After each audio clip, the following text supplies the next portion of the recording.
Assalamualaikum warahmatullahi wabarakatuh. Bismillahirrahmanirrahim. Innal hamdalillah nahmaduhu wa nasta'inuhu wa nastaghfiruh wa na'udzu billahi min shururi anfusina wa sayyiati a'malina. Man yahdihillahu fala mudilla lah wa man yudlil fala hadiya lah. Wa ashhadu an la ilaha illallah wahdahu la syarika lah. وأشهد أن محمدا عبده ورسوله يا أيها الذين آمنوا اتقوا الله حق تقاته ولا تموتن إلا وأنتم مسلمون يا أيها الناس اتقوا ربكم الذي خلقكم من نفس واحدة وخلق منها زوجها وبث منهما رجالا كثيرا ونساء واتقوا الله الذي تساءلون به والأرحام إن الله كان عليكم رقيبا يا أيها الذين آمنوا اتقوا الله وقولوا قولا سديدا يصلح لكم أعمالكم ويغفر لكم ذنوبكم ومن يطع الله ورسوله فقد فاز فوزا عظيما أما بعد فإن أصدق الحديث كتاب الله وأحسن الهدي هدي محمد صلى الله عليه وعلى آله وسلم وشر الأمور محدثاتها وكل محدثة بدعة وكل بدعة ضلالة وكل ضلالة في النار. Alhamdulillah, kita bersyukur pada Allah Subhanahu wa taala pada hari ini, hari Senin, malam Selasa, malam yang ke-16 dari Rabiul Awal 1447 Hijriah, bertepatan dengan 8 September 2025. Kita dimudahkan oleh Allah Subhanahu wa taala untuk duduk bersama mengkaji kembali kitab Tauhid alladzi huwa haqqullahi 'alal 'abid yang ditulis oleh Al-Imam Syekhul Islam Muhammad bin Abdul Wahhab rahimahullahu taala. Salawat dan salam semoga selalu Allah berikan kepada Nabi kita Muhammad sallallahu alaihi wa ala alihi wasallam, pada keluarga beliau, para sahabat, serta orang-orang yang mengikuti beliau sampai hari kiamat kelak. Dengan nama-nama Allah yang husna dan sifat-sifatnya yang ulia, kita berdoa, Allahumma inna nas'aluka ilman nafi'an wa rizqan tayyiban wa amalan mutaqabbala. Allahumma amin. Ahibati fillah, afanillah wa iyyakum. Para ikhwah sekalian yang saya cintai karena Allah, semoga Allah Subhanahu wa taala selalu memberikan afiat kepada kita di dunia dan di akhirat.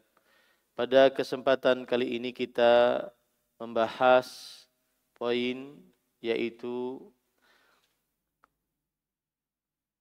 bab yang ke-30. Bab yang ke-30 yaitu babu ma jaa fil istisqa bil anwa. Bab tentang meminta petunjuk turunnya hujan dengan bintang-bintang. Menganggap turunnya hujan dengan bintang-bintang. Ini adalah bab yang ke-30 yang kita bahas pada kesempatan kali ini. Dan yang dimaksud dengan bab ini adalah yaitu penulis rahimahullahu taala berkata, babu ma jaa fil istisqa'i bil anwa. Bab tentang meminta turunnya hujan dengan berdasarkan bintang-bintang. Ini maksudnya adalah nisbatus suqya binuzulil matar ilaiha. Penisbatan turunnya hujan disebabkan kepada bintang-bintang. Atau penisbatan turunnya hujan kepada bintang. Jadi hujan turun karena ada bintang ini. Hujan turun karena ada bintang ini. Ini adalah bab atau maksud dari bab penisbatan turunnya hujan kepada bintang-bintang. Ahibati fillah, afanillah wa iyyakum, kaum muslimin yang saya cintai karena Allah, semoga Allah Subhanahu wa taala selalu memberikan afiat kepada kita di dunia dan di akhirat. Penulis di dalam bab ini menyebutkan dalil, yaitu wa qaulillahi ta'ala wa taj'aluna rizqakum annakum tukadzibun, yang artinya dan firman Allah Subhanahu wa taala bahwa kalian menjadikan rezeki dari Allah Subhanahu wa taala, maka kalian mendustakannya. Sekali lagi, para ikhwah sekalian, bab ini maksudnya adalah larangan dan ancaman, peringatan keras, dan bahwa perbuatan ini adalah kekufuran. Perbuatan ini adalah kekufuran, yaitu menisbatkan turunnya hujan kepada bintang-bintang. Dan bintang yang dimaksud adalah seperti orang mengatakan jatuhnya bintang tertentu di ufuk timur atau terbitnya bintang tertentu di ufuk barat misalkan. Dan ucapan ini adalah biasa diucapkan oleh orang-orang Arab jahiliyah untuk menandai pergantian musim, baik itu datangnya hujan atau adanya angin. Maka ini adalah sebuah kekufuran, menisbatkan turunnya hujan kepada pergantian bintang. Ini adalah sebuah kekufuran, menisbatkan turunnya hujan kepada pergantian bintang. Ada yang mengatakan bahwa bintang-bintang ada sekitar 28 pergantian bintang-bintang. Yang jelas, para ikhwan yang dirahmati oleh Allah Subhanahu wa taala, Allah berfirman di dalam Al-Qur'an, "Wal qamar qaddarnahu manazil." Dan bulan kami batasi dengan pergantian-pergantian, yaitu setiap 13 malam maka pergantian-pergantian terjadi. Nah, pergantian-pergantian ini orang Arab jahiliyah menyandarkan kepadanya bahwa turunnya hujan, adanya angin, kemudian datangnya gempa atau hal-hal yang terjadi di atas muka bumi berdasarkan pergantian bintang-bintang. Dan ini beda dengan bab yang sebelumnya. Ini beda dengan bab yang sebelumnya. Kalau bab sebelumnya adalah seseorang menyandarkan apa yang terjadi di atas muka bumi berdasarkan terjadinya bintang-bintang. Pengetahuan tentang yang akan terjadi di atas muka bumi berdasarkan bintang-bintang yang ada. Jadi bab sebelumnya adalah tentang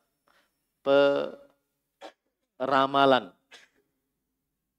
kejadian yang akan datang berdasarkan bintang-bintang. Adapun bab ini menisbatkan turunnya hujan, adanya angin, kepada pergantian-pergantian bintang atau pergantian-pergantian musim yang diakibatkan dengan bintang. Nah, ini bedanya pada bab yang sebelumnya dengan bab ini. Dan para ikhwah yang dirahmati oleh Allah, kemudian penulis membawakan dalil, yaitu pada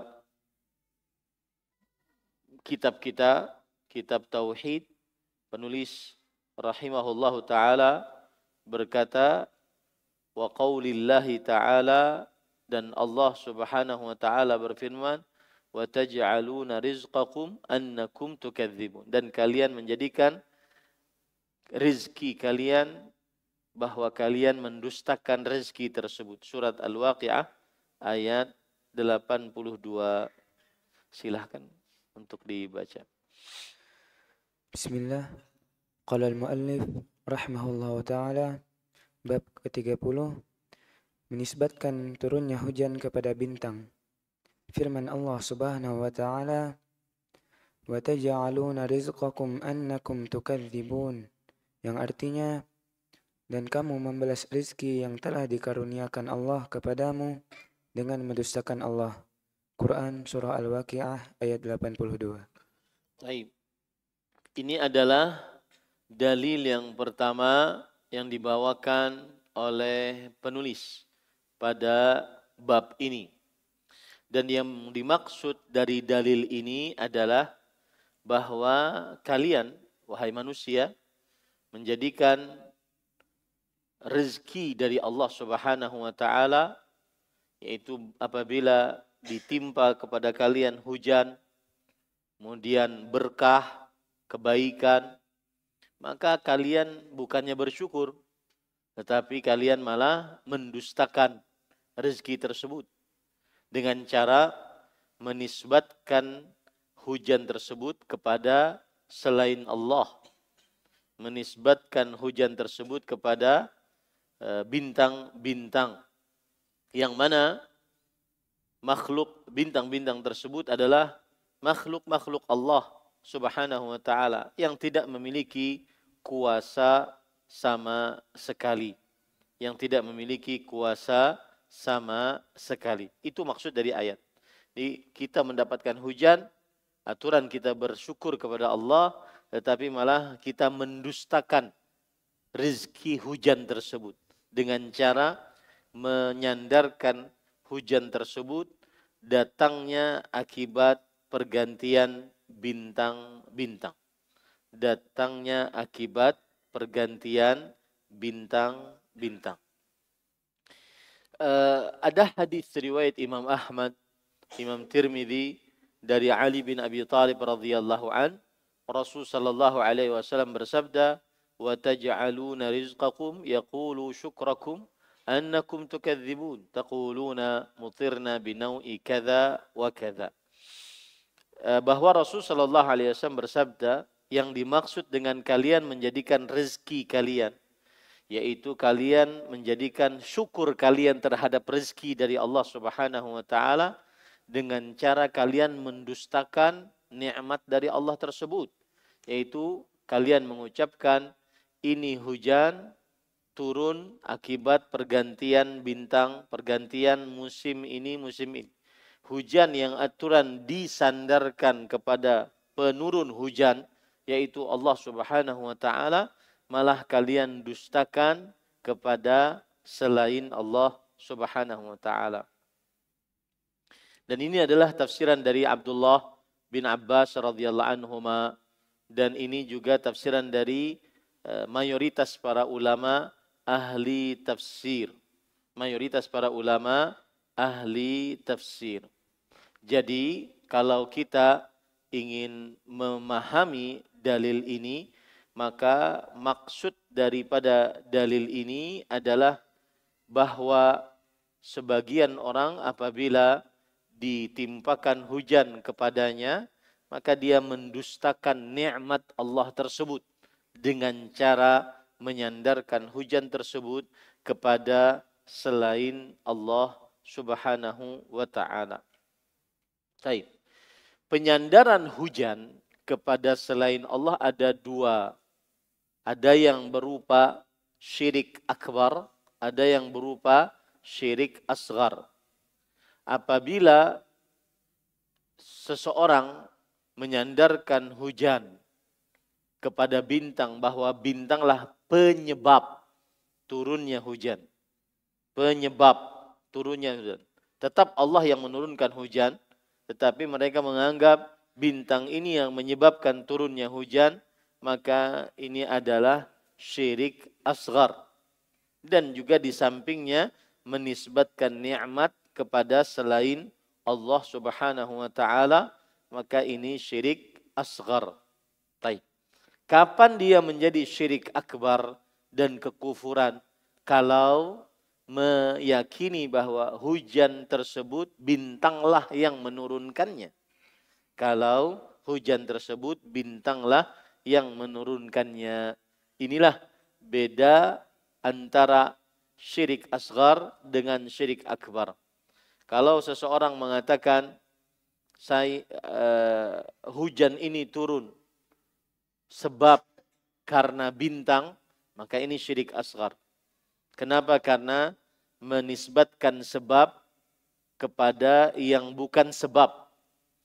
Kemudian menisbatkan nikmat kepada selain Allah. Padahal Allah yang memberi nikmat. Kemudian kalau ada orang mengatakan hujan ini turun karena bintang ini, dan maknanya adalah bahwa hujan ini turun, bahwa bintanglah yang menurunkan hujan, maka ini syirik akbar. Ini kekufuran yang mengeluarkan seseorang dari agama Islam. Gitu ya. Jadi menisbatkan hujan kepada selain Allah itu namanya mendustakan nikmat Allah Subhanahu wa ta'ala. Saya ulangi, menisbatkan hujan kepada selain Allah itu namanya mendustakan nikmat Allah Subhanahu wa ta'ala. Mendustakan nikmat Allah ada dua caranya. Yang pertama, menyatakan penyebab turunnya hujan adalah bintang. Dan juga hal ini menisbatkan nikmat kepada selain Allah. Ini syirik asghar. Kemudian cara yang kedua adalah menyatakan bahwa yang menurunkan hujan adalah Allah, adalah bintang. Maka ini syirik akbar. Dan ini termasuk pendustaan kepada nikmat Allah Subhanahu wa ta'ala. Saya tuliskan biar lebih jelas.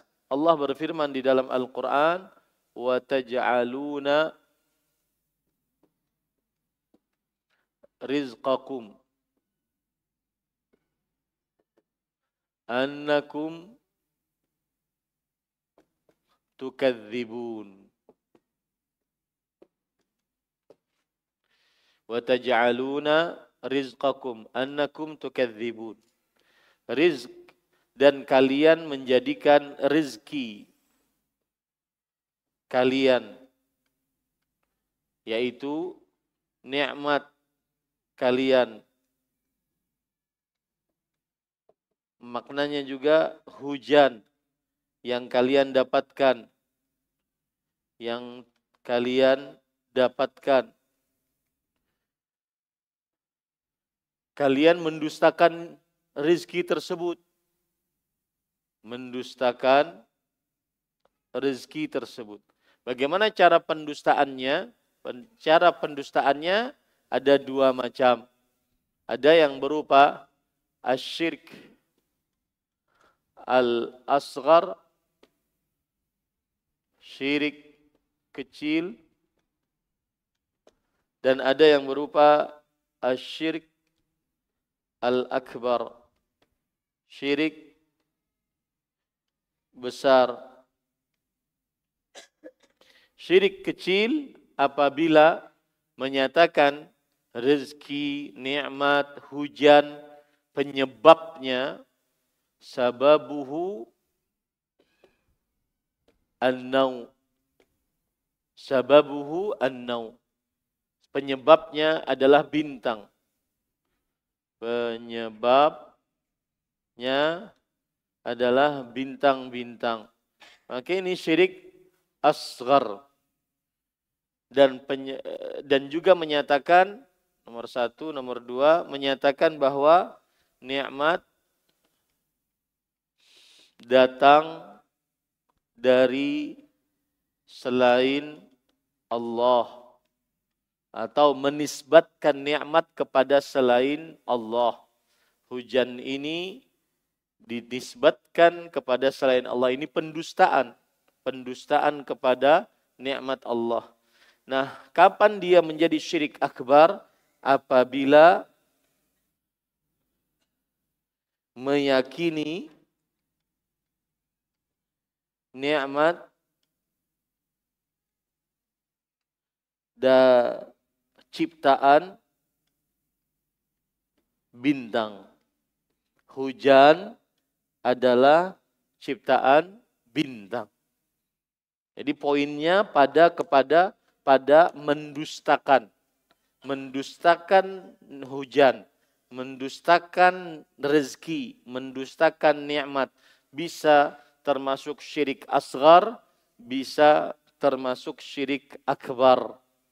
Syirik asghar apabila menisbatkan hujan kepada selain Allah, menisbatkan sebab turunnya hujan kepada bintang. Dan penisbatan, dan bintang bukan sebab syar'i turunnya hujan. Atau menisbatkan nikmat kepada selain Allah. Ini syirik asghar. Adapun mendustakan rizki bisa menjadi syirik akbar apabila meyakini bahwa bintanglah yang mencipta hujan tersebut. Bintanglah yang mencipta hujan tersebut. Nah,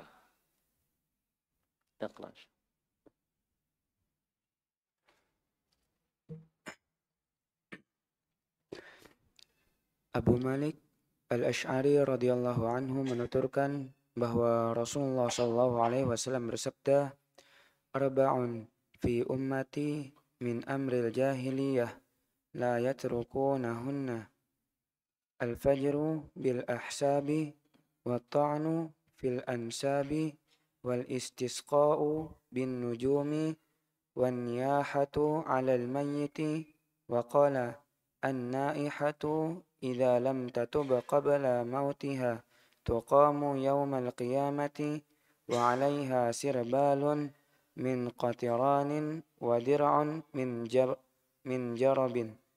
Yang artinya, 4 perkara yang terdapat pada umatku yang termasuk perbuatan jahiliyah yang tidak ditinggalkan oleh mereka.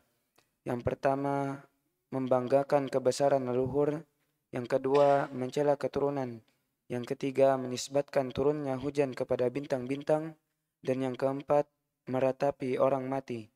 Lalu beliau bersabda, wanita yang meratapi orang mati apabila belum bertaubat sebelum meninggal akan dibangkitkan pada hari kiamat dan dikenakan kepadanya pakaian yang berlumuran dengan cairan tembaga serta mantel dari penyakit kudis.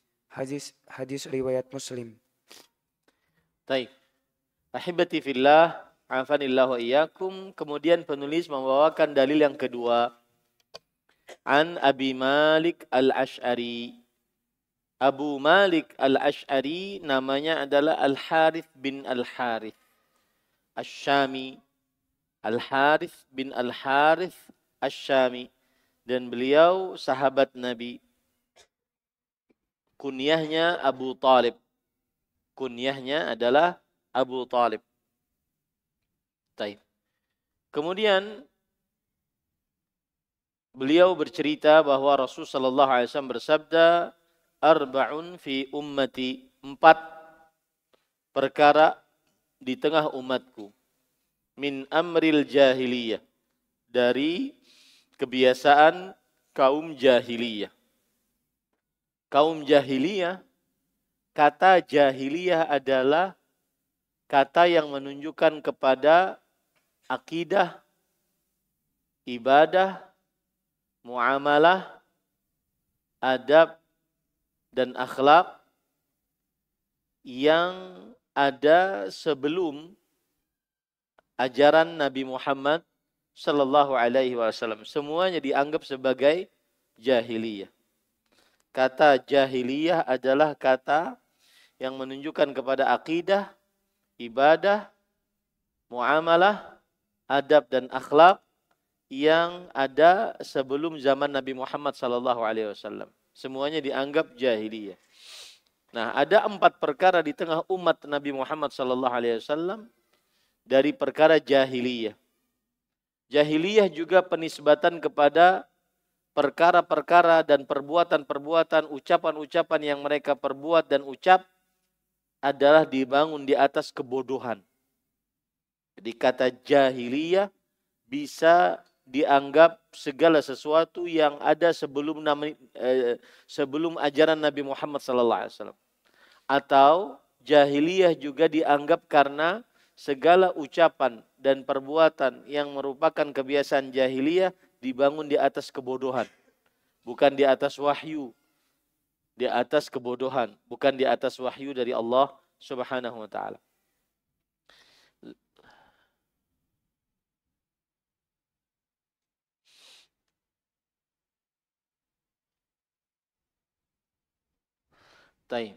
Kemudian harus diingat bahwa segala perbuatan kaum jahiliyah yang menyimpang dari Islam adalah tercela. Ada yang hukumnya makruh, ada yang hukumnya haram. Saya ulangi, segala perbuatan jahiliyah yang menyimpang dari Islam adalah tercela.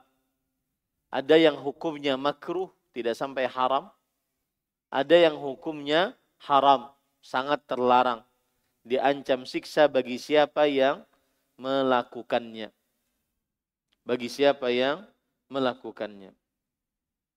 Jadi sekali lagi saya tekankan, jahiliyah adalah segala sesuatu yang ada sebelum diutusnya Nabi Muhammad SAW menjadi nabi dan rasul. Itu disebut perkara jahiliyah. Segala sesuatu yang ada sebelum Nabi Muhammad SAW diangkat menjadi nabi dan rasul disebut jahiliyah.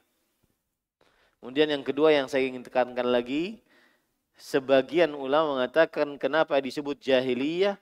Karena mereka ucapannya, perbuatannya dibangun di atas kebodohan. Di atas kebodohan, bukan wahyu. Di sini akhirnya kita meringkas bahwa kullu ma yukhalifu ma jaa bihi ar-rasul sallallahu alaihi wasallam fahuwa jahiliyah. Setiap apa saja yang menyimpang dari syariat Rasulullah sallallahu alaihi wasallam maka disebut sebagai jahiliyah. Disebut sebagai jahiliyah. Dan di dalam hadis ini Rasul sallallahu alaihi wasallam mengabarkan bahwa ada sebagian perkara jahiliyah yang tidak ditinggalkan oleh umat Nabi Muhammad sallallahu alaihi wasallam. Dan ini adalah bentuk pencelaan, bukan berarti kebolehan. Ada 4 perkara yang merupakan kebiasaan kaum jahiliyah tidak ditinggalkan di tengah umatku. Ini bentuk pencelaan, bukan bentuk kebolehan. Dan ini juga menunjukkan bahwa segala apa saja yang disebut dengan perkara jahiliyah maka tercela di dalam agama Islam. Tidak boleh diucapkan, tidak boleh dikerjakan. Saya ulangi, ini menunjukkan bahwa segala apa saja yang dianggap sebagai perkara jahiliyah maka dia tercela di dalam agama Islam. Tercela di dalam agama Islam. Ya. Seperti misalkan dalam surah Al-Ahzab Allah berfirman, wala tabarrajna tabarrujal jahiliyatil ula. Janganlah para perempuan bertabarruj, berdandan di hadapan laki-laki yang bukan mahramnya sebagaimana dandanannya wanita jahiliyah zaman dahulu. Nah, ini menunjukkan bahwa segala macam perkara jahiliyah, perkara yang tercela, yang menyelisihi syariat Rasulullah sallallahu alaihi wasallam, maka hukumnya haram karena dicela oleh Allah Subhanahu wa taala. Tidak pernah Rasulullah sallallahu alaihi wasallam memuji perkara-perkara jahiliyah. Taib. Yang pertama, al-fakhru bil ahsab. Menyombongkan diri dengan kedudukan. Menyombongkan diri dengan kedudukan. Al-ahsab yang dimaksud di sini adalah kedudukan nenek moyang. Saya darah biru, kamu darah kuning, ini darah pink. Ya, menyombongkan diri dengan ahsab. Dan ini adalah kebodohan yang sangat nyata. Kenapa? Karena la syarafa illa bittaqwa.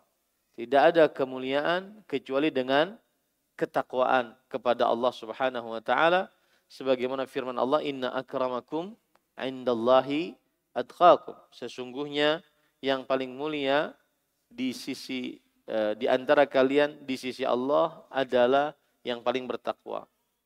Kemudian juga Allah Subhanahu wa taala berfirman, wa ma amwalukum wala auladukum billati tuqarribukum indana zulfa.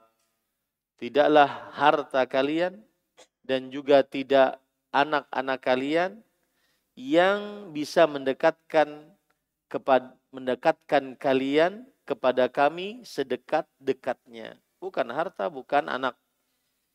Di dalam riwayat Abu Daud, Rasulullah sallallahu alaihi wasallam bersabda, "Innallaha qad adhaba 'ankum abiyatal jahiliyah wa fakhraha bil aba. Innama huwa mu'minun taqi aw fajirun syaqi. An-nasu banu Adam wa Adamu min turab." Sesungguhnya Allah telah menghilangkan dari kalian kebiasaan kaum jahiliyah, yaitu penyombongan mereka dengan nenek moyang. Nenek moyang saya keturunan, nenek moyang saya keturunan Arab, nenek moyang saya keturunan Banua, nenek moyang saya keturunan Pahuluan, ya, nenek moyang saya, dan seterusnya. Ini fakhru bil ahsab. Tetapi sebenarnya yang menjadi ukuran adalah dia beriman, bertakwa, atau dia seorang yang ahli maksiat dan tercela. Seluruh manusia, seluruhnya adalah keturunan Adam. Sedangkan Adam diciptakan dari tanah.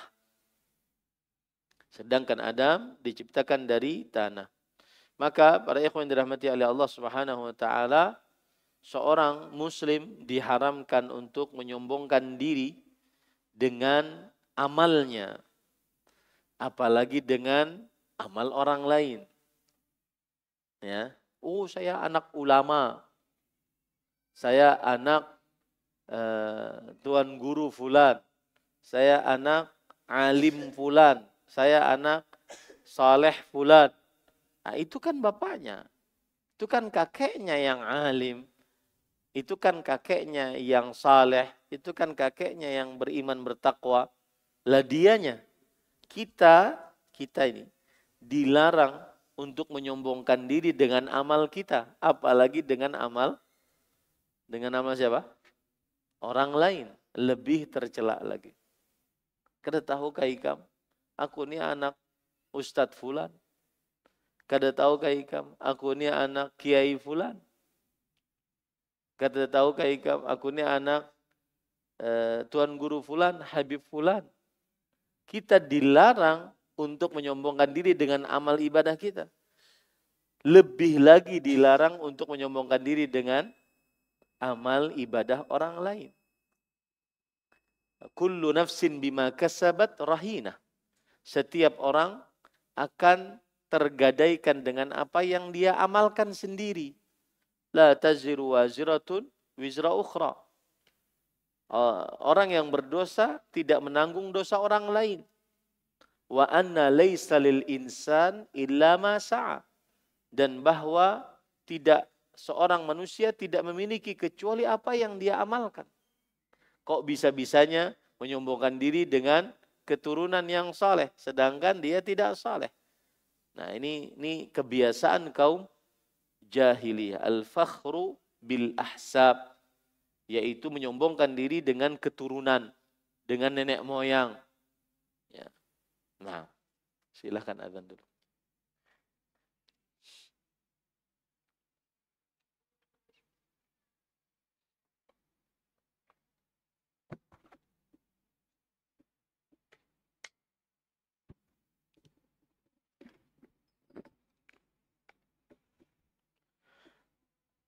Allahu Akbar, Allahu Akbar.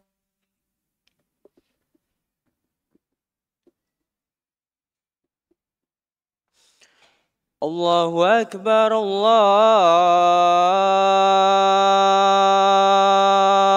Akbar.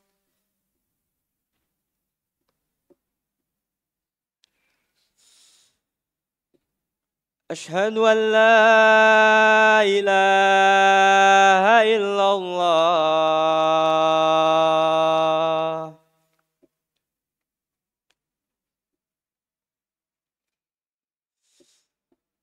أشهد أن لا إله إلا الله.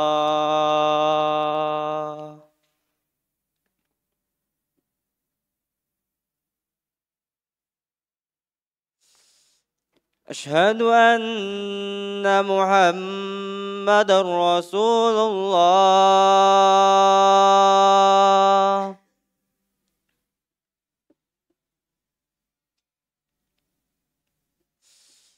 أشهد أن محمد رسول الله.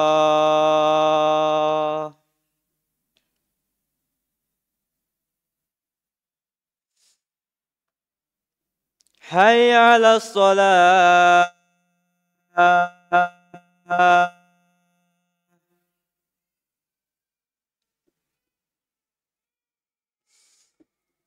حي على الصلاة.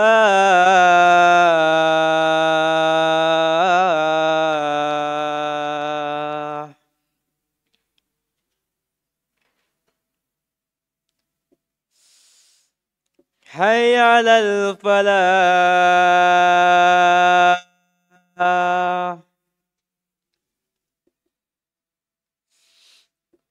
حي على الفلاح.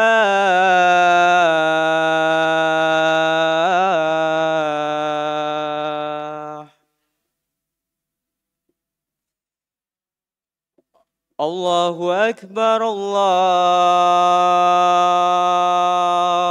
أكبر. لا إله إلا الله.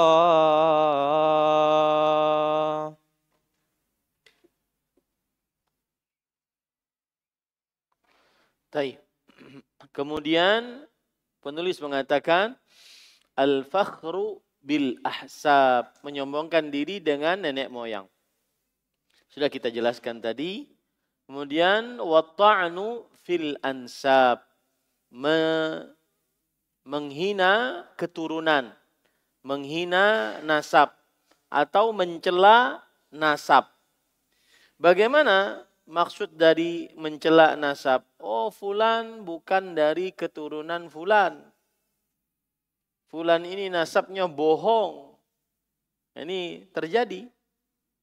Bahkan di negara kita sedang marak penuduhan ini. Ya. Bukan karena untuk meminta keterangan secara syar'i, tetapi untuk mencela nasab. Nah, ini tidak boleh. Abu Dzar radhiyallahu anhu pernah mencela seseorang dengan menyandarkan kepada ibunya bahwa kamu ini bukan anaknya si fulana. Maka Rasul sallallahu alaihi wasallam mengatakan, innaka mru'un fika jahiliyah. Engkau seorang yang di dalam dirimu terdapat sifat dari sifat jahiliyah. Ini menunjukkan bahwa seorang sahabat pernah melakukan kesalahan. Mereka tidak maksum, tetapi kesalahan mereka kemudian diperbaiki oleh Rasulullah sallallahu alaihi wasallam dan mereka bertaubat kepada Allah Subhanahu wa taala. Kemudian yang keempat, yang ketiga, wal istisqa'u bin nujum, yaitu menisbatkan turunnya hujan dengan bintang. Dan inilah inti pendalilan pada hadis ini, yang mana sudah kita jelaskan beberapa pertemuan sebelumnya. Segala perkara jahiliyah diharamkan. Nah, inilah yang menjadi inti pendalilan. Para ikhwan yang dirahmati oleh Allah, ketika Rasulullah SAW bersabda di sini al-istisqa bin nujum, maksudnya menisbatkan turunnya hujan kepada bintang. Penisbatan ada dua, penisbatan sebab atau penisbatan kejadian. Penisbatan sebab berarti sebab turunnya hujan adalah bintang. Mereka tetap meyakini Allah yang menurunkan hujan. Yang kedua, dan itu syirik asghar.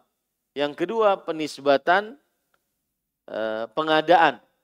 Menisbatkan adanya hujan, yang menciptakan hujan kepada bintang. Dan ini adalah syirik akbar. Dan ini yang ditakutkan oleh Nabi Muhammad SAW terhadap umatnya. Dalam hadis riwayat Imam Ahmad, Rasul SAW bersabda, akhafu ala ummati thalathan. Aku sangat takut atas umatku 3 perkara. Yang pertama, istisqaan bin nujum. Menisbatkan hujan kepada bintang. Yang kedua, wahaifas sultan. Dan kezaliman pemimpin. Yang ketiga, wa takdziban bil qadar, mendustakan takdir. Ini 3 perkara yang Rasulullah SAW sangat takut umatnya terkena padanya. Yang menjadi inti pembicaraan dan berkaitan dengan bab adalah istisqaan bin nujum, menisbatkan turunnya hujan kepada bintang. Dan sudah saya sebutkan penisbatan ada 2, penisbatan sebab dan penisbatan pengadaan dan penciptaan. Apabila seorang menisbatkan turunnya hujan penyebabnya adalah bintang, tetap Allah yang menurunkan hujan, syirik asghar. Apabila orang menisbatkan turunnya hujan kepada bintang, artinya bintanglah yang mencipta, yang mengadakan hujan tersebut, maka ini syirik apa? Syirik akbar.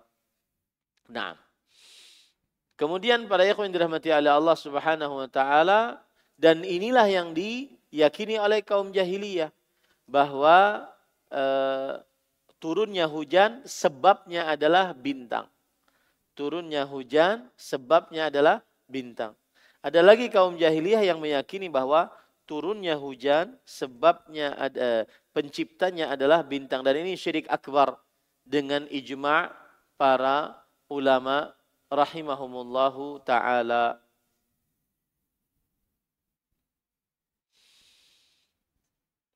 Termasuk di dalamnya ada sebagian orang yang berdoa kepada orang yang sudah mati.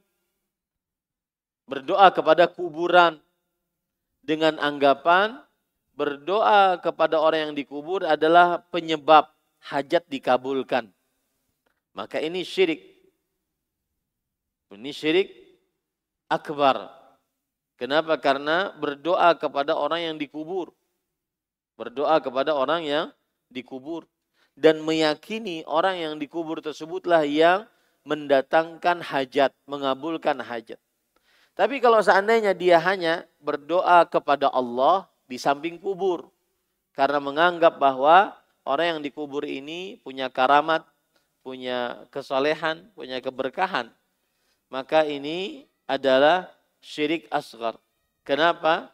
Karena dia berdoanya kepada Allah, cuma dia menjadikan sebab yang bukan sebab. Dia menjadikan sebab yang bukan sebab. Taib. Yang keempat, an-niyahah. An-niyahah adalah mengangkat suara saat mendapatkan musibah kematian seseorang. Mengangkat suara berlebih-lebihan, menangis berlebih-lebihan, apalagi dibarengi dengan merobek baju, menggundul rambut, atau meraung-raung seperti kaum jahiliyah, meraung-raung. Laisa minna al-haliqah was-saliqah wasyaqah. Bukan dari kami seorang wanita yang apabila dapat musibah menggundur rambutnya. Seorang dari kami, seorang wanita apabila mendapat musibah merobek bajunya, dan apabila mendapat musibah meraung-raung dengan keras. Kenapa? Karena perbuatan itu tasakhutun biqadarillah. Perbuatan itu adalah menggerutu terhadap ketetapan Allah Subhanahu wa taala, dan itu bertentangan dengan kesabaran yang wajib. Bertentangan dengan kesabaran yang wajib. Dan perbuatan niyahah, berlebih-lebihan meratapi kematian seseorang adalah dosa besar, diancam dengan siksa oleh Rasulullah sallallahu alaihi wasallam. Adapun menangis saat dapat musibah, keluar air mata tanpa ada niyahah, tanpa meraung-raung, tanpa merobek baju, sebagaimana hadis Rasul, laisa minna man latamal khudud wa syaqqal juyub wa da'a bi da'wal jahiliyah. Bukan dari kami orang yang menempeleng pipi, merobek baju, dan meraung-raung seperti kaum jahiliyah. Maka yang seperti ini adalah termasuk dosa besar. Termasuk dosa besar. Adapun menangis tanpa ada sikap niyahah, maka ini tidak mengapa. Sebagaimana Rasul sallallahu alaihi wasallam saat meninggal Ibrahim, dan itu di akhir-akhir hidup beliau. Ya, saat meninggal Ibrahim, anak beliau yang baru belasan bulan, dan itu di akhir-akhir hidup beliau mau meninggal. Artinya mungkin umur 60-an begitu, akhir-akhir hidup lah. Nah, kemudian beliau menangis ketika Ibrahim di pangkuannya meninggal. Kemudian para sahabat bertanya, "Ma hadzal buka? Alam tanhana 'anil buka?" Kenapa engkau menangis? Bukankah engkau melarang kami untuk menangis? Kemudian Rasulullah SAW mengatakan, innal aina la tadma'. Sungguh air mata berinang. Wa innal qalba la yahzan. Sungguh qalbu sangat sedih dengan kematian Ibrahim, anak beliau. Wa inna bifiraqika lamahzunun ya Ibrahim. Sesungguhnya kami sangat sedih dengan berpisah denganmu, wahai Ibrahim. Wala naqulu illa ma yurdi rabbana. Tetapi kita tidak mengucapkan kecuali yang mendatangkan ridha Allah Subhanahu wa taala, yaitu tidak meraung-raung, meratapi terlalu berlebihan, menempeleng pipi, merobek baju, menggundur rambut, tidak makan, tidak minum, 3 hari 3 malam, imbah keuyuhan, hanya kepada aku sebenarnya sabar. Itulah yang sabar katanya. Sudah panat, sudah lapar, sudah uyuh, hanya kepada aku sebenarnya sabar. Nah, inilah yang sabar.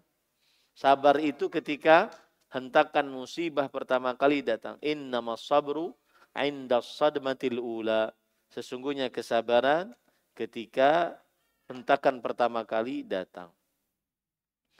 Taib. Kemudian penulis berkata, Rasul sallallahu alaihi wasallam bersabda, wanita yang meratapi. Kenapa disebut wanita di sini? Karena kebanyakan yang meratap adalah wanita. Ini juga yang menyebabkan para perempuan dimakruhkan terlalu banyak untuk bepergian ke kuburan. La'anallahu zawwaratil kubur. Allah melaknat wanita-wanita yang terlalu sering berziarah kubur. Karena perempuan perasaannya lembut dan lebih mengedepankan perasaan dibandingkan akal fikirannya.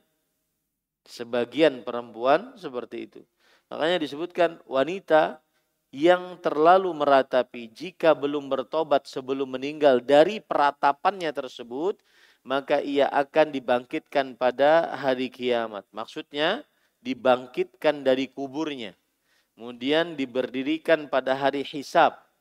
Ya, dibangkitkan dari kuburnya, kemudian diberdirikan pada hari hisab dalam keadaan alaiha sirbalun min qatiran, yaitu dia memakai pakaian yang berlumuran dengan aspal yang panas. Pakaian jubah berlumuran dengan aspal yang panas. Dan ini membakar kulit tubuhnya. Kemudian juga menimbulkan bau yang busuk. Ya, akibat bakaran terhadap kulit tubuhnya tersebut, maka ini adalah sangat berat. Abdullah bin Abbas radhiyallahu anhu mengatakan, baju yang dia pakai tersebut terbuat dari kuningan yang meleleh. Jadi panas, jubah bajunya tersebut terbuat dari kuningan yang meleleh agar benar-benar terasa panasnya, sehingga orang tersebut disiksa dengan siksaan tersebut. Wa dir'un min jarab, dan kemudian menimbulkan penyakit kulit pada kulitnya akibat disiksa seperti itu. Hadis riwayat Imam Muslim. Ini bahayanya meratapi. Dan di dalam hadis ini terdapat pelajaran bahwa at-taubah tukaffiru dzam wa in 'azum. Taubat itu mengampuni dosa meskipun dosanya besar. Apapun dosa, selama bertaubat diampuni dosanya. Apapun dosanya, sebesar apapun dosanya, selama bertaubat diampuni dosanya. Kenapa? Karena tadi qabla mautiha, lam tatub qabla mautiha. Meratapi dosa besar. Tetapi kalau dia bertaubat sebelum meninggal, diampuni dosanya meskipun dosa besar.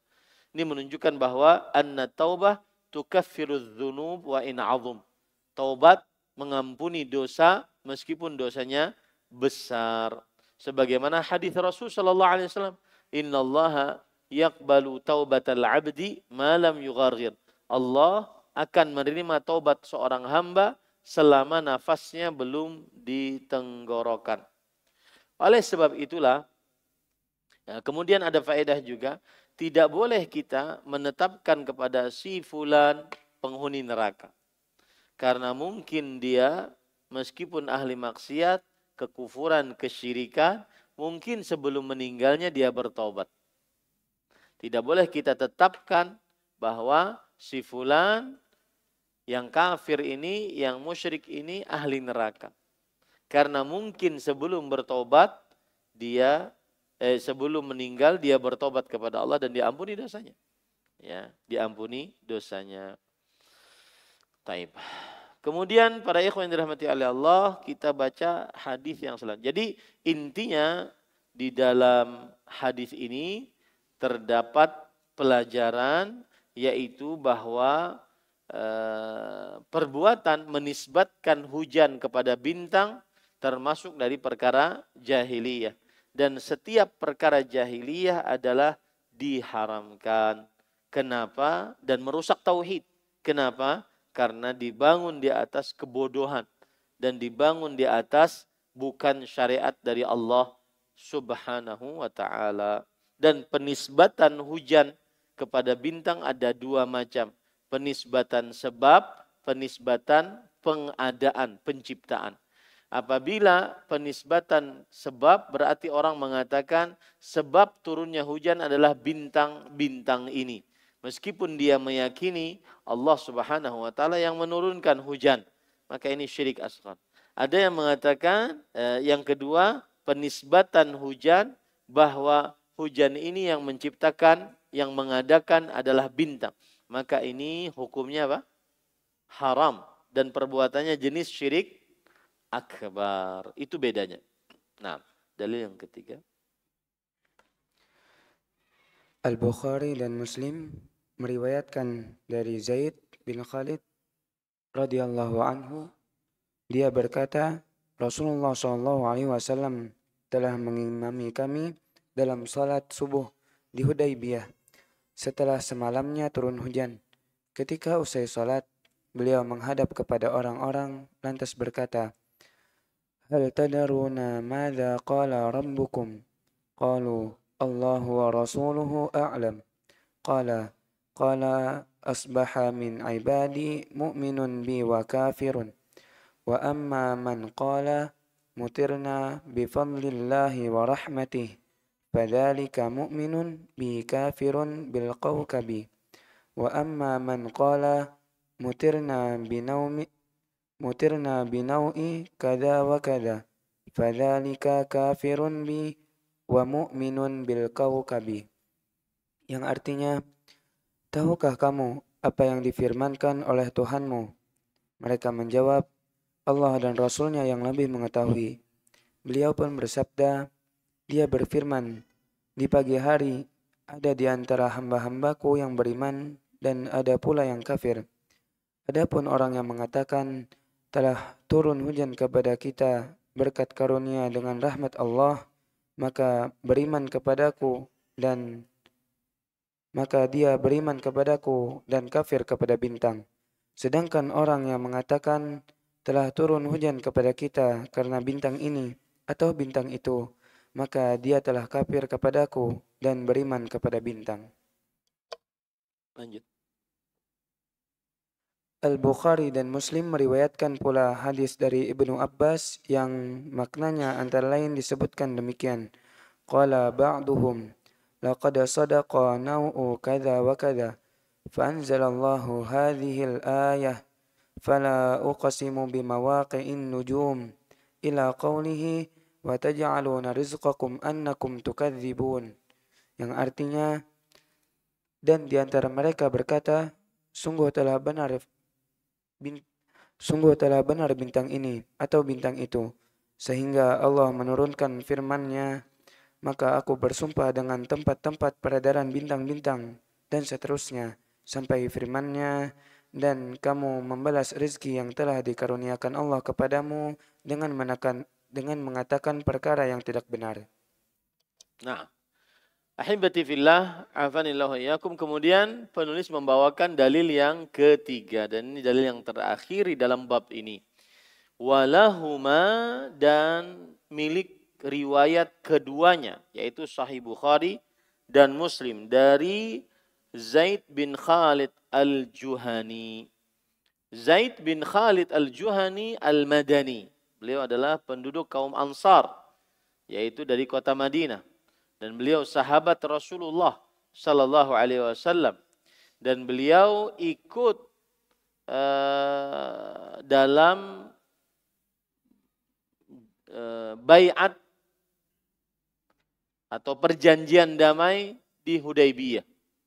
Beliau ikut dalam perjanjian damai di Hudaybiyah tahun ke-6 Hijriah.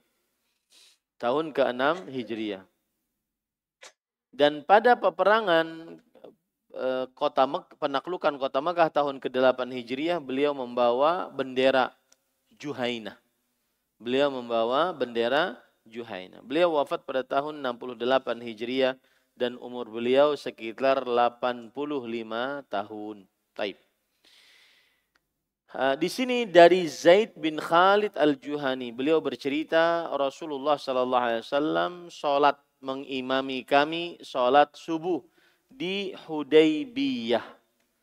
Mengimami kami salat subuh di Hudaybiyah. Hudaybiyah adalah sebuah daerah, lebih tepatnya desa, yang sekarang namanya Asy-Syumaisi, yang sekarang dinamai sebagai Asy-Syumaisi. Dan Hudaybiyah terkenal karena terjadi perdamaian tahun ke-6 Hijriah. Jadi ceritanya Nabi Muhammad SAW berhijrah dari kota Mekah, kota Madinah, kemudian tinggal di kota Madinah selama 5 tahun. Kemudian di akhir tahun kelima, para sahabat banyak bermimpi mengerjakan umroh ke kota Mekah. Akhirnya tahun ke-6 Hijriah, Nabi Muhammad SAW pergi berumrah tanpa membawa senjata apapun. Karena tujuannya adalah berumrah, beliau pergi dari kota Madinah ke kota Mekah. Nah, sampai di sana kabar jalannya Rasulullah SAW dengan para sahabat, ya, ribuan para sahabat untuk berumrah sampai ke orang-orang musyrik Quraisy. Kemudian orang-orang musyrik Quraisy menghadang Rasulullah SAW di daerah namanya Hudaybiyah, yang sekarang namanya Asy-Syumaisi. Kemudian orang-orang musyrik Quraisy mengutus Sahal atau Suhail. Ya, Sahal atau Suhail. Kemudian kata Rasulullah SAW, Sahalallahu amrana. Berarti Allah memudahkan urusan kita. Nah, saat itulah terjadi perjanjian Hudaybiyah. Salah satu klausul dari perjanjian tersebut adalah tahun ini tidak boleh umrah. Tahun ini tidak boleh umrah. Nanti tahun depan, tahun ke-7 Hijriah. Nabi Muhammad SAW disuruh pulang oleh orang-orang musyrik Quraisy. Ya, disebut dengan Sulhul Hudaybiyah, perjanjian Hudaybiyah. Dan di situ ujian bagi para sahabat. Apakah mereka benar-benar taat kepada Allah dan Rasulnya Sallallahu Alaihi Wasallam atau tidak? Karena keinginan kita ingin berumrah. Dan apa salahnya kita? Kita tidak ingin berperang. Sedangkan Makkah milik semua manusia. Kenapa kami ditahan? Bahkan beberapa klausul dari perjanjian tersebut merugikan, dianggap merugikan kaum muslimin. Tetapi disitulah ujian dari Allah Subhanahu wa Ta'ala. Akhirnya nanti tahun ke-7 Hijriah, Rasulullah SAW berumrah. Disebut dengan Umratul Qadha, umrah ganti. Yang tidak jadi tahun ke-6 menjadi tahun ke-7 Hijriah. Itulah yang disebut dengan Sulhul Hudaybiyah. Atas bekas hujan pada malam hari. Artinya malam tadi hujan. Kemudian Rasulullah SAW sholat mengimami para sahabat dan tanahnya hujan. Basah. Ya. Falamman sarafa aqbala 'alan nas. Ketika setelah selesai sholat subuh, maka beliau menghadap kepada manusia. Yaitu kepada para sahabatnya radhiyallahu anhu.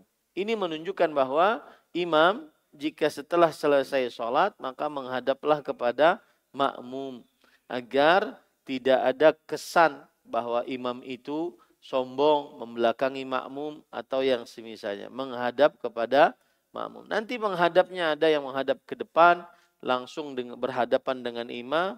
Ada yang menghadap ke samping juga karena dia kan berhadapan dengan makmum juga. Kalau ke samping. Tapi wallahu alam pendapat yang lebih kuat ke depan. Ya, artinya balik kanan, imamnya balik kanan.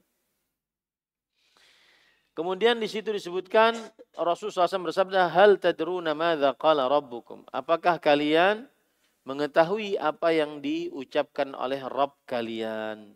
Ini adalah pertanyaan dari Allah, dari Rasulullah sallallahu alaihi wasallam, dan maksudnya adalah memberikan peringatan kepada para sahabat. Hati-hati nih. Jangan sampai kalian lengah. Tahu enggak kalian apa yang diucapkan oleh Allah Subhanahu wa taala? Dan ini menunjukkan bahwa ini adalah hadis qudsi.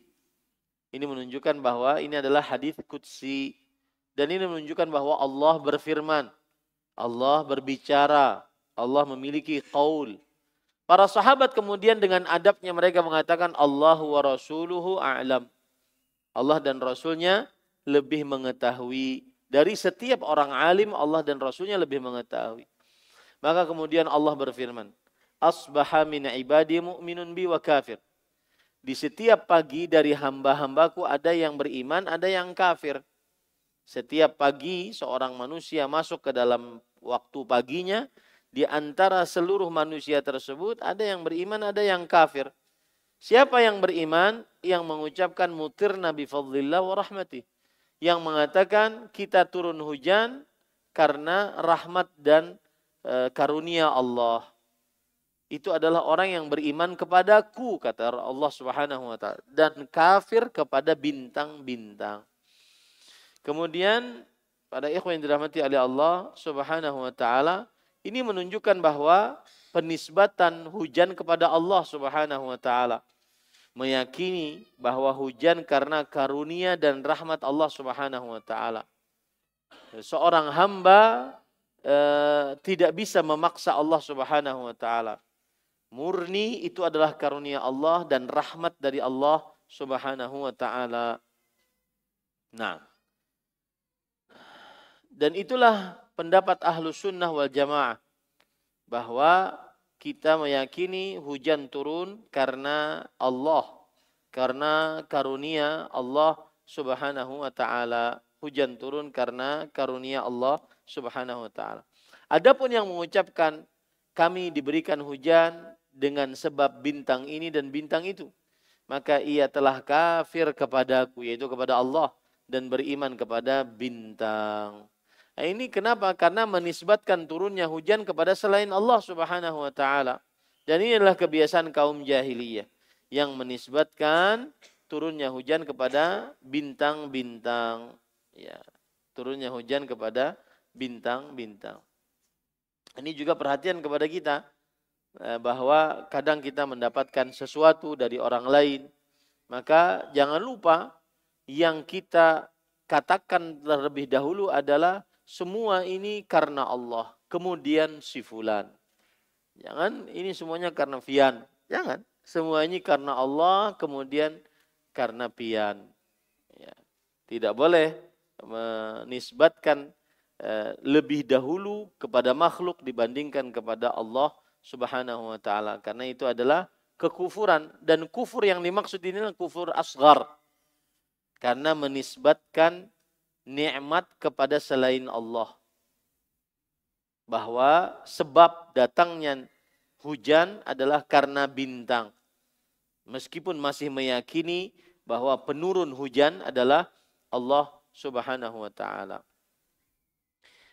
Kemudian begitu juga dalam riwayat Abdullah bin Abbas. Kalau tadi kan riwayatnya dari siapa? Dari Zaid bin Khalid al-Juhani. Riwayat Abdullah bin Abbas juga demikian, bahwa siapa yang disebutkan di sini, siapa yang mempercayai bintang seperti ini.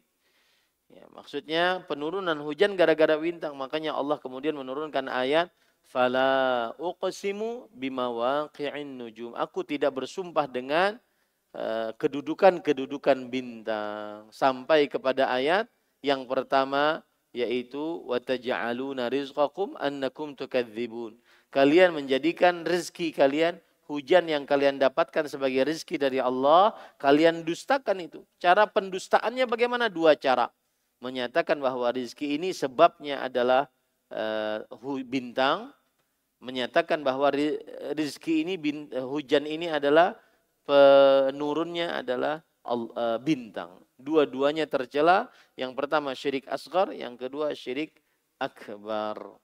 Nah, ini para ikhwah yang dirahmati oleh Allah Subhanahu wa taala, yang jelas pada bab ini, bab yang ke-30, termasuk daripada penyimpangan tauhid, menisbatkan hujan kepada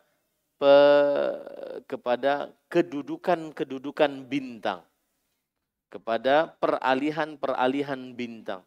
Menisbatkan hujan kepada peralihan bintang itu adalah pendustaan terhadap rezeki dari Allah Subhanahu wa taala. Jadi sudah dikasih oleh Allah dengan karunia-Nya, rahmatnya, malah didustakan. Cara mendustakannya tadi, menisbatkan hujan ini karena ada bintang ini, hujan ini karena ada bintang ini, dan seterusnya. Atau meyakini bahwa hujan inilah yang menurunkan, bintang inilah yang menurunkan hujan. Nah, ini yang pertama syirik asghar, yang kedua adalah syirik apa? Syirik akbar. Alhamdulillah, bab yang ke-30 selesai. Taib. Ada waktu 5 menit jika ada yang ingin bertanya. Tafadhal, Mas Andri.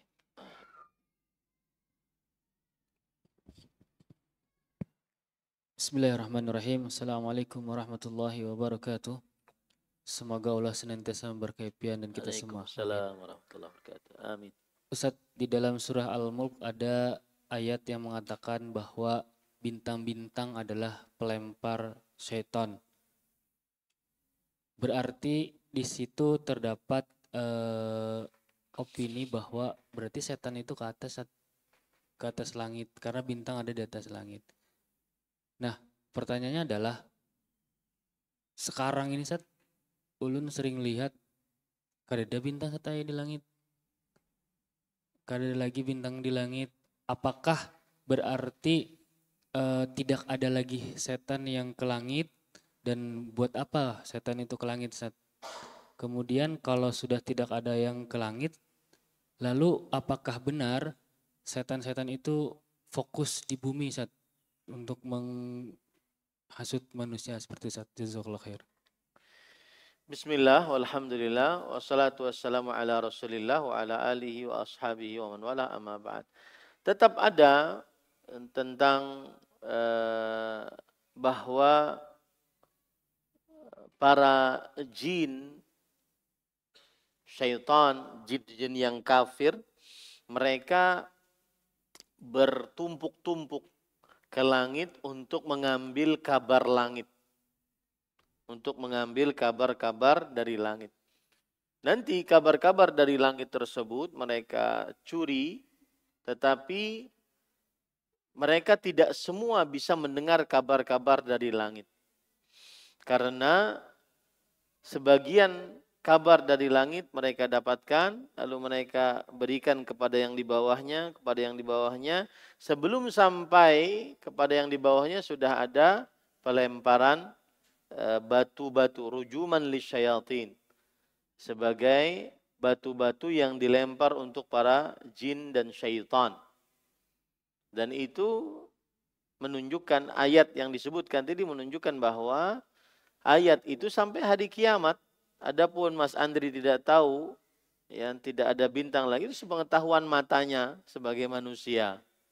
Adapun ayatnya tetap ada bahwa bintang-bintang itu sebagai pelempar dari syaitan. Kemudian kalau seandainya dikatakan bahwa syaitan itu akhirnya hanya mengganggu saja di bumi, maka tidak. Salah satu tujuan dari syaitan adalah dia mengganggu makhluk-makhluk yang ada di bumi, manusia, dan tetap saja dia mengambil berita-berita dari langit dengan cara bertumpuk-tumpuk seperti ini. Kemudian dilempar oleh bintang-bintang, meteor-meteor yang diperintahkan oleh Allah Subhanahu wa taala. Wallahu a'lam. Yang lain? Assalamualaikum warahmatullahi wabarakatuh. Waalaikumsalam warahmatullahi wabarakatuh. Ustaz, apa hukumnya menisbatkan hujan dengan bulan-bulan tertentu? Misalnya dengan perkataan, bulan ini sudah masuk musim penghujan. Jazakallah khair. Barakallahu fiik. Para ikhwan yang dirahmati oleh Allah, ada perbedaan antara menisbatkan hujan kepada bintang-bintang dengan menisbatkan hujan kepada kebiasaan yang sudah terjadi. Kebiasaan yang sudah terjadi boleh kita nisbatkan. Misalkan bulan penghujan biasanya bulan ini September, Oktober, November. Nah, ini tidak mengapa karena berdasarkan kebiasaan. Tapi itu pun tidak boleh kita tetapkan secara penetapan yang pasti. Kita harus menyandarkan penetapan tersebut kepada Allah Subhanahu wa taala. Jadi insya Allah bulan September kebiasaannya hujan. Nah, itu boleh. Ya, tetapi yang kita maksud di dalam bab ini adalah turun hujan, kemudian ada menisbatkan hujan ini turun karena ada bintang ini. Padahal tidak ada hubungan antara bintang ini dengan hujan. Nah, itu yang tercela. Jadi apa yang menjadi kebiasaan, misalkan bulan September biasanya turun hujan, maka itu tidak merusak atau mengurangi keyakinan tauhid seseorang. Asalkan tidak dipastikan dan tetap disandarkan dengan kehendak Allah Subhanahu wa taala. Wallahu a'lam. Ada lagi? Nah. Ini saya bacakan ya hadis tentang mustariqus sama. Idza qadallahu al-amra fis sama darabatil malaikah bi ajnihatiha khud'anan liqauli. Kalau Allah telah menetapkan sebuah perkara di langit, maka para malaikat akan memukulkan sayap-sayapnya di langit sebagai bentuk ketundukan kepada firman Allah. Ka'annahu silsilatun ala Safwan. Seakan-akan pukulan sayap tersebut seperti pukulan gemerincing tali dari besi di atas batu. Fa'idha fuzzi'u an qulubihim fuzzi'an qulubihim qalu madza qala rabbukum. Kemudian para malaikat tersebut saking tunduknya kepada firman Allah, mereka pingsan. Kalau sudah mereka sadar kembali, baru mereka mengatakan apa yang Allah ucapkan tadi. Lalu malaikat yang mendengar mengatakan qalul haq wa huwal aliyul kabir. Yang diucapkan oleh Allah adalah kebenaran dan Allah Maha Tinggi dan Maha Besar. Fayasma'uha mustariqus sama. Nah, kemudian ada jin yang mendengar kabar dari langit. Wa mustariqus sam'i hakadha ba'duhu fawqa ba'd.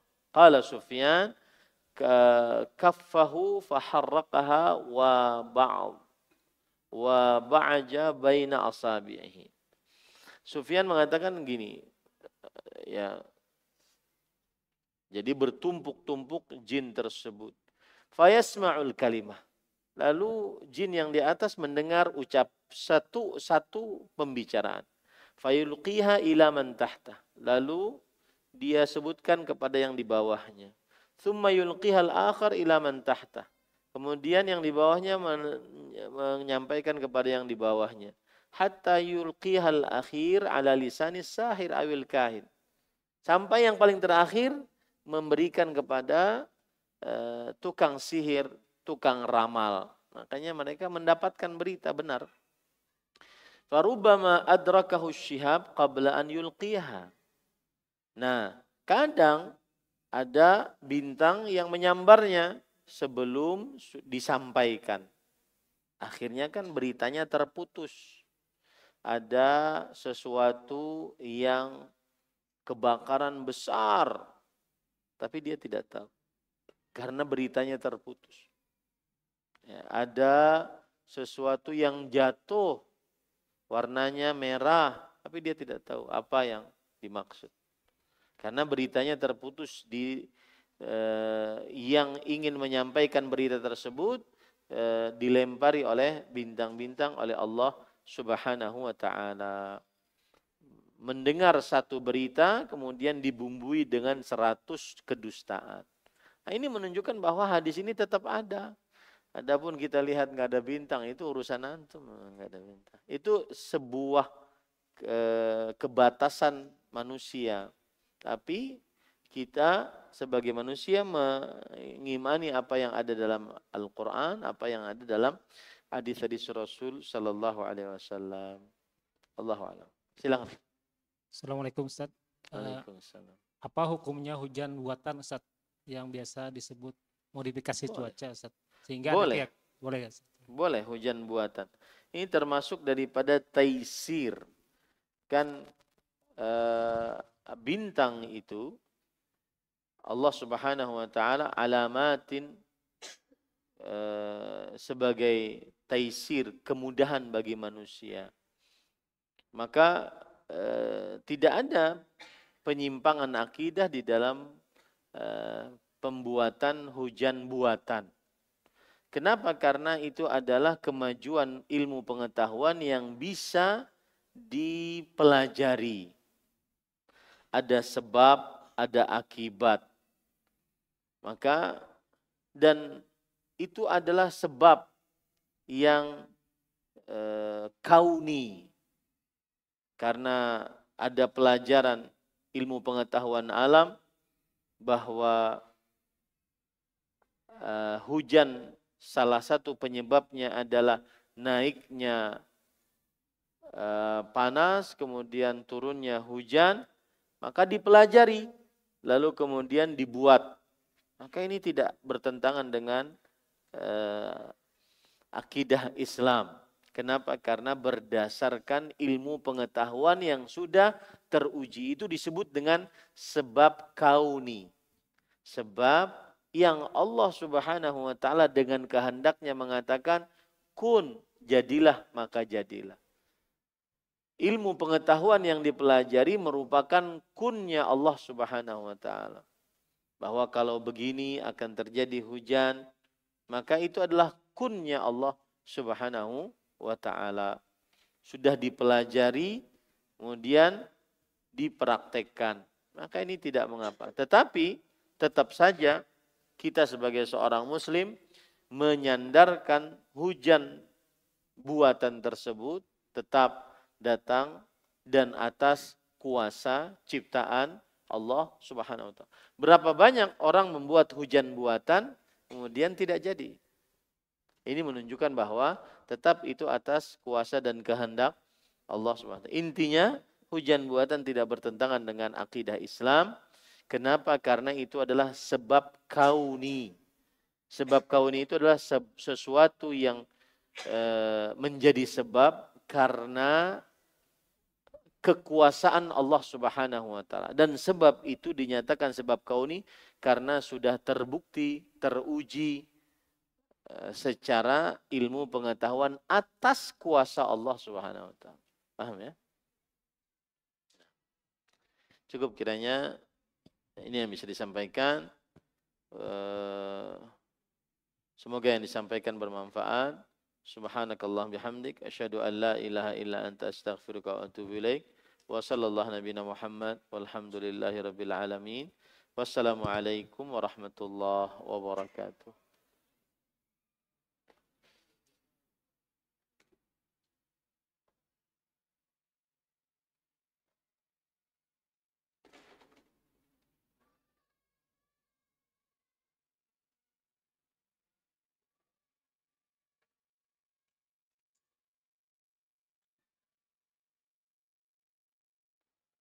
Silakan.